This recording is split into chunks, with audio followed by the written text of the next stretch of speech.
जी अस्सलाम वालेकुम। एफबीआर ने एक एसआर इशू किया है, एसआर नंबर 1213/2025। कल की डेट में इसको इशू किया गया है। इसमें एफबीआर ने एक नया फॉर्म इंट्रोड्यूस करवाया है रिटर्न फाइलिंग के लिए।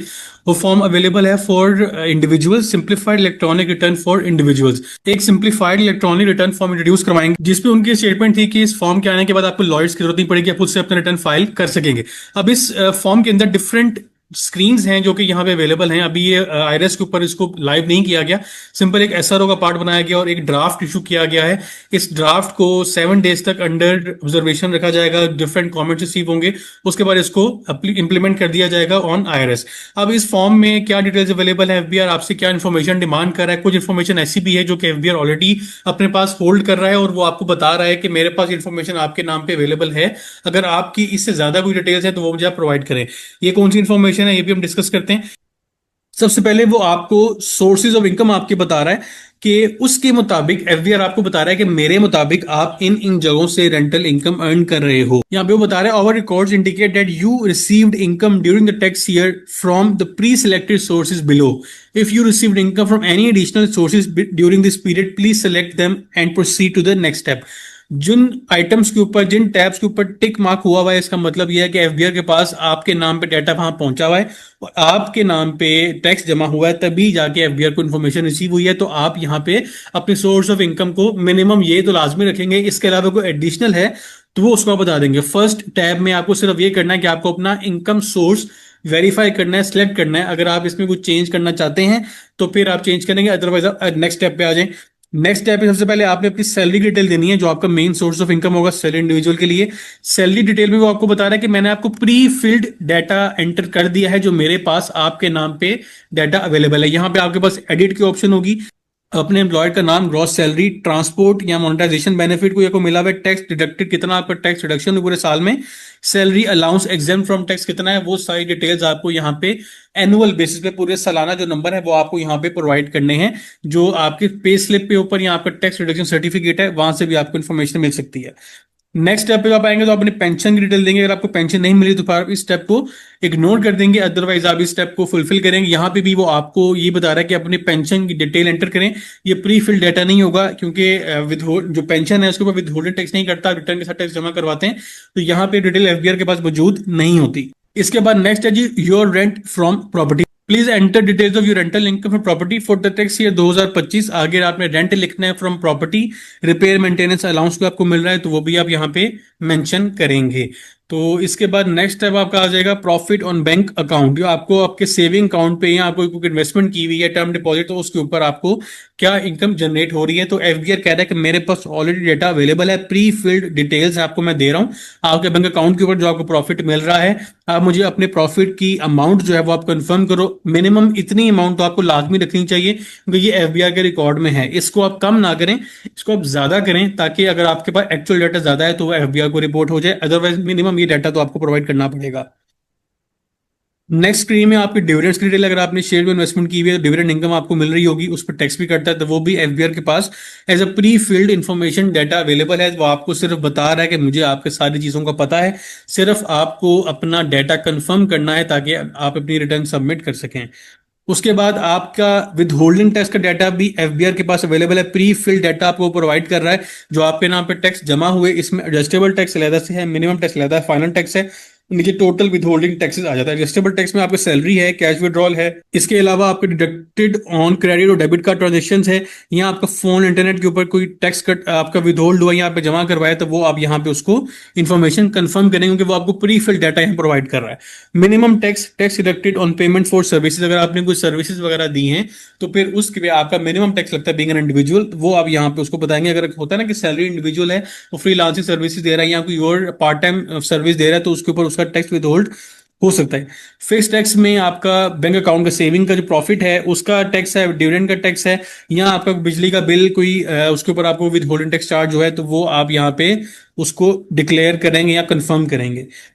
लास्ट में टैक्सेस और इनकम डिटेल के बाद कोई टैक्स क्रेडिट रिलीफ जिसको बोलते हैं, डिडक्शन क्रेडिट्स, वो आप यहाँ पे कंफर्म करेंगे कि आप क्या फुल टाइम टीचर रिसर्चर हैं, तो आप इसको सिंपल यस करेंगे तो आपका ऑटोमेटिकली वो टैक्स क्रेडिट अलाउ कर देगा, खुद ही कैलकुलेट करके। ट्यूशन फी अगर आप बच्चों की पे कर रहे हैं तो आप यस करेंगे तो आगे फर्दर डिटेल्स प्रोवाइड कीजिए कि नंबर ऑफ चिल्ड्रन की ट्यूशन फी की, वो आपको ऑटोमेटिकली अलाउ कर देगा। इसके बाद ज़कात की डिटेल देंगे और सारी डिटेल्स एंटर करने के बाद अब नेक्स्ट स्क्रीन पे जाएंगे तो यहाँ पे अब आपकी कुछ इंफॉर्मेशन है जो कि एफबीआर डिमांड कर रहा है आपसे, री enter bank account details. FBR कह रहा है कि मेरे पास प्रीवियसली ये वाले अकाउंट्स आपके प्रोफाइल में ऐड हुए हुए हैं, अगर आप इसमें कोई चेंज करना चाह रहे हैं तो अपने अकाउंट्स की डिटेल को री एंटर करें फॉर वेरिफिकेशन पर्पस। अब इसमें your bank account details from last year income tax return, वो यहाँ पे आपको पिछले साल की डिटेल प्रोवाइड करेगा।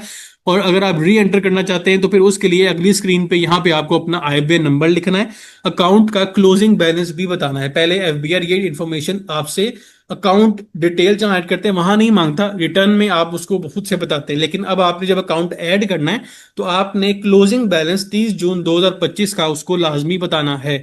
अब आप वो फॉर एग्जांपल अगले साल में किसी महीने में जाके अगर अपना अकाउंट डिक्लेयर करते हैं तब भी आपको 30 जून का बैलेंस बताना पड़ेगा।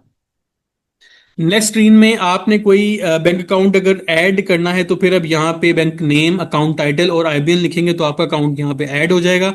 उसके बाद प्रॉपर्टी डिटेल्स आपको पूछ रहा है कि मेरे मुताबिक आपके नाम पे ये प्रॉपर्टी रजिस्टर्ड हैं या आपने डिक्लेयर की हुई हैं, अगर आप इनमें कुछ चेंज करना चाहते हैं तो चेंज कर दें, अदरवाइज इस प्रॉपर्टी में कोई अगर नई प्रॉपर्टी ऐड हुई है तो आप उसको यहाँ पे एंटर करें। उसमें प्रॉपर्टी की डिस्क्रिप्शन है, टाइप है, उसका मेजरमेंट यूनिट है मतलब स्क्वायर फीट है, मरला है, कि जो भी उसका मेजरमेंट यूनिट है वो आप एंटर करेंगे।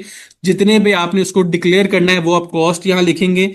उसके बाद नेक्स्ट स्क्रीन पे आप जाएंगे your personal assets and liabilities. अब यहाँ पे जो आपके पर्सनल एसेट्स और लायबिलिटीज हैं वो आपको कह रहा है कि रिव्यू कर लो। मेरे मुताबिक ये आपका सारा डिटेल है जो कि कुछ डाटा उसने पिछली रिटर्न से उठाया, जैसे कैश इन हैंड का डाटा है उसने पिछली रिटर्न से उठाया होगा, आपके बैंक अकाउंट से उसने ऊपर से जो आपने ऐड की वो उसने अपडेट कर दी, मोटर व्हीकल्स आप चेंज कर सकते हैं, प्रॉपर्टी की डिटेल्स उसने अपडेट कर दी, इन्वेस्टमेंट्स में आपके बैंक अकाउंट बैलेंसेस हैं वो अपडेट हो गए, लेकिन जो आपकी लाइफ इंश्योरेंस पॉलिसीज हैं, आपकी म्यूचुअल फंड के इन्वेस्टमेंट्स हैं या आपने कोई और इन्वेस्टमेंट की हुई है तो वो आप यहाँ पे उसको खुद से दिखलाएंगे, क्योंकि यहाँ पे प्रोविडेंट फंड भी आता है, सैलरी रिटर्न है, तो यहाँ पे इन्वेस्टमेंट्स के अंदर प्रोविडेंट फंड भी आपको अपडेट करना पड़ेगा। प्रीशियस पोजेशन में गोल्ड आ जाएगा, सारे एसेट्स के बाद लायबिलिटीज की डिटेल है और नीचे आ जाता है नेट एसेट्स। नेट एसेट्स का उसने फॉर्मूला भी बता दिया, total assets minus total liabilities. अब इसके बाद यहाँ पे आपके पास ऑप्शन आ जाती है कि आपने कैपिटल एसेट का जो फॉर्म फिल करना है उसमें आपको एक प्रॉपर्टी को एग्जेम्प्ट ट्रीट करवा सकते हैं as per law. Section 7E का जो एक रेफरेंस है उसमें वो सेपरेट आपको ऑप्शन दे रहा है कि आप कोई एक प्रॉपर्टी सिलेक्ट करें अंडर सेक्शन 7E जिसको आप 7E के टैक्स से एग्जेम्प्ट करवाना चाह रहे हैं। तो आपकी प्रॉपर्टी की जो लिस्ट ऊपर आपने अपडेट की है वो यहाँ पे अवेलेबल होगी, उसमें से आप उसको सिलेक्ट करेंगे और यहाँ पे आप उसको ऐड कर देंगे फॉर एग्जेम्पशन।